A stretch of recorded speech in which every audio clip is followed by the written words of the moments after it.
আপনারা অনেকেই জানতে চাইছেন যে ওর সাথে কিভাবে এইরকম হলো।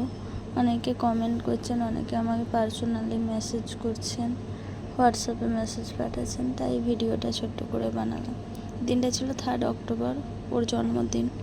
খুবই সুন্দরভাবে কাটছিল সকাল থেকে। ওকে মনের ইচ্ছায় মিড়া সাজিয়েছিলাম, তারপর নানা রকমের রান্না করে ওকে খেতেও দিয়েছিলাম। ও খুব হ্যাপিও ছিল সারাদিন। ওর জন্মদিন, ওর কেক কাটিং হবে, ছোট্ট করে একটা অনুষ্ঠানের আয়োজনও করা হয়েছিল। যেখানে ওর অনুষ্ঠানের আয়োজন করা হয়েছিল অর্থাৎ আমার বাপের বাড়ি খুশিগঞ্জে।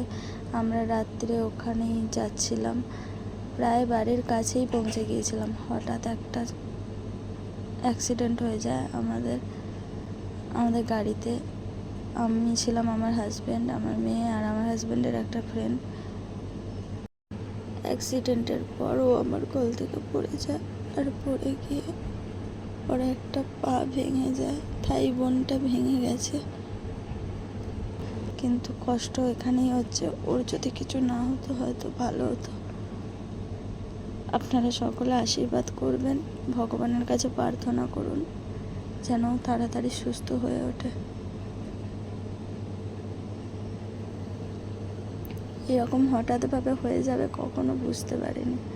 ও আমার কোল থেকে নিচে, মানে আমি গাড়ির ভেতরে বসেছিলাম, আমার কোল থেকে গাড়ির ভেতরেই নিচে পড়ে গিয়েছিল, মানে দুটো সিটের মাঝে পড়ে গিয়েছিল। আর পড়ে গিয়ে একটা লোহার কোনো স্লাইডিং টাইপের ছিল, সেই জায়গায় লেগে ওর পাটা ভেঙে যায়। ভিডিওটা বানালাম কারণ আমাদের অনেকেই আত্মীয় আছেন যারা ফোন করছেন, কিন্তু আমি রিসিভ করতে পারছি না, জানাতে পারছি না তাদের জন্য, যারা আমার ফেসবুকে আছে।